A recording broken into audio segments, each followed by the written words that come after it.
বন্ধুরা, কুকিং অর্পিতাতে আপনাদের সবাইকে স্বাগত জানাই। আশা করি আপনারা সবাই ভালো আছেন। আমি আজকে বানাচ্ছি ডিমের কারি। আমার যদি এই রেসিপিটা ভালো লেগে থাকে তাহলে আমার চ্যানেলে অবশ্যই একটা সাবস্ক্রাইব করে দেওয়ার অনুরোধ রইল। প্রথমে এই যে ডিম নিয়ে নিয়েছি, আমি এখানে 6টা ডিম নিয়েছি। আমি ডিমটাকে সেদ্ধ করে নেব।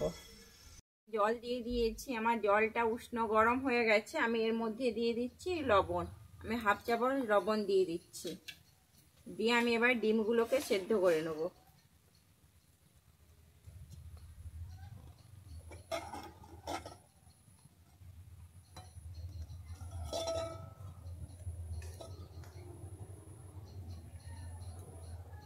আমি এরপরে ঢাকনা দিয়ে দিচ্ছি, দিয়ে ডিমটাকে আমি সেদ্ধ করে নিচ্ছি। আমি ঢাকনাটা খুলে দেখে নিচ্ছি, আমার ডিমটা খুব সুন্দর সেদ্ধ হয়ে গেছে। আমি এবার ডিমটাকে নামিয়ে নিচ্ছি।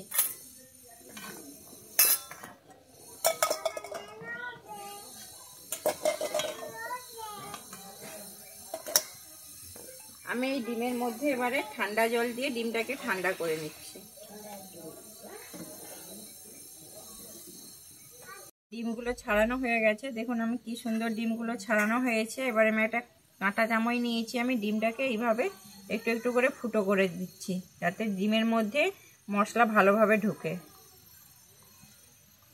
আমি এইভাবে সমস্ত ডিমটাকে ফুটো করে দেবো।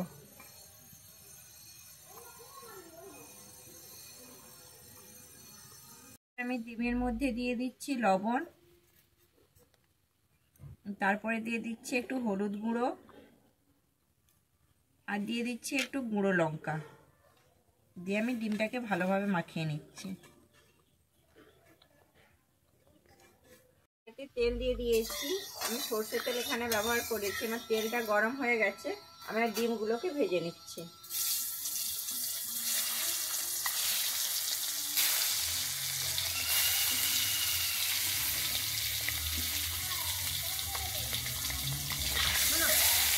আমি ডিমগুলোকে লাল করে ভেজে নেব। ডিমটা ভাজা হয়ে গেছে, আমি এবার ডিমটাকে তুলে নেব।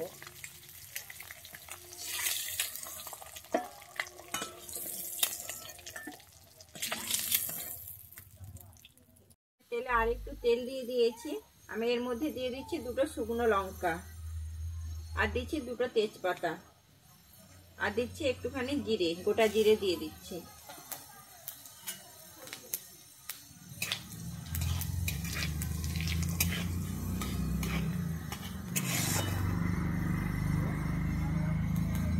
আমার শুকনো লঙ্কা, জিরে আর তেজপাতাটা ভাজা হয়ে গেছে। আমি এর মধ্যে দিয়ে দিচ্ছি একটুখানি হিং,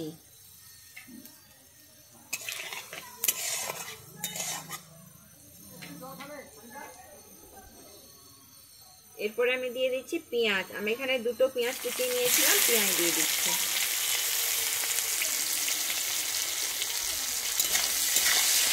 আমি পেঁয়াজটা দিয়ে ভেজে নেব। আমার পেঁয়াজটা ভাজা হয়ে গেছে, এই যে দেখুন কি সুন্দর ব্রাউন কালার হয়ে গেছে। আমি এর মধ্যে দিয়ে দিচ্ছি 1 চামচ আদা রসুন পেস্ট,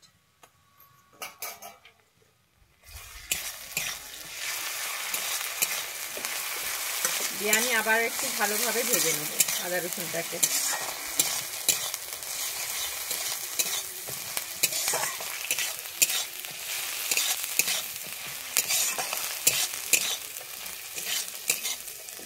আমার আদা রসুনটা ভাজা হয়ে গেছে। আমি এখানে নিয়েছি ধনে গুঁড়ো 1 চামচ, লাল লঙ্কার গুঁড়ো 1 চামচ, আর নিয়েছি কাশ্মীরি লঙ্কার গুঁড়ো 1 চামচ। আমি এটাকে দিয়ে দিচ্ছি।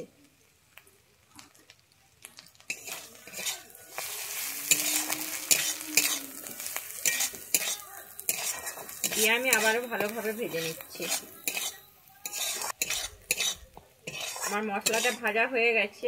আমি এরপরে দিয়ে দিচ্ছি টমেটো। আমি এখানে 2টো টমেটোকে বেটে নিয়েছিলাম, টমেটোটা দিয়ে দিচ্ছি।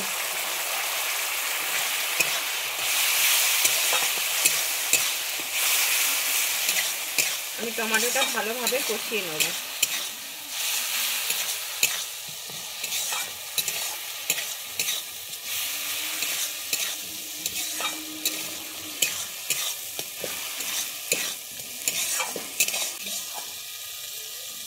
আমার আমার টমেটোটা কষানো হয়ে গেছে। এর মধ্যে আমি দিয়ে দিচ্ছি হলুদ গুঁড়ো আর দিয়ে দিচ্ছি পরিমাণ মতো লবণ।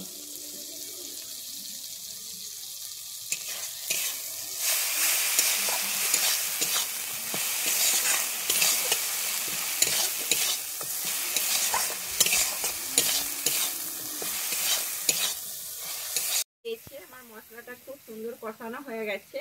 এর মধ্যে আমি দিয়ে দিচ্ছি চিকেন মশলা 1 চামচ দিয়ে আমি আবার একটু ভালোভাবে কষিয়ে নিচ্ছি। এর মধ্যে দিয়ে দিচ্ছি কস্তুরি মেথি। আমি কস্তুরি মেথি একটু নিয়েছি আর নিয়েছি গরম মশলাটা। গরম মশলা আর কস্তুরি মেথি দিয়ে আমি একটু ভালোভাবে কষিয়ে নিচ্ছি আবার।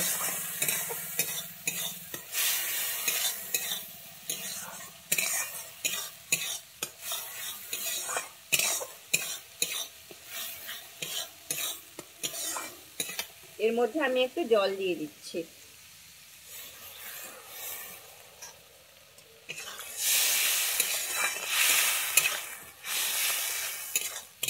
জলটা দিয়েছিলাম, আমার জল থেকে খুব সুন্দর তেল ছেড়ে দিয়েছে।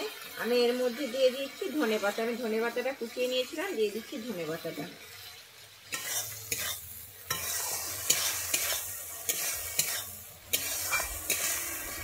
আমি এর মধ্যে দিয়ে দিচ্ছি ভেজে রাখা ডিমগুলো।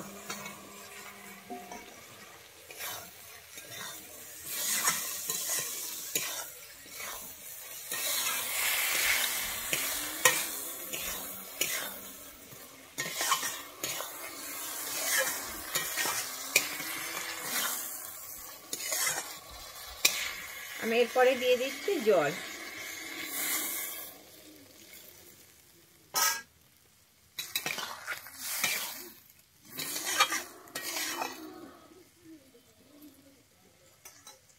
আমার রেডি হয়ে গেছে ডিমের গায়ে গায়ে কারি। দেখুন এই যে কি সুন্দর হয়েছে। আমি এবার নামিয়ে নিচ্ছি। আমার রেডি হয়ে গেছে এগ কারি। আমার যদি এই রেসিপিটা আপনাদের ভালো লেগে থাকে তাহলে আমার চ্যানেলে অবশ্যই লাইক, শেয়ার, কমেন্ট এবং সাবস্ক্রাইব করে দেওয়ার অনুরোধ রইল।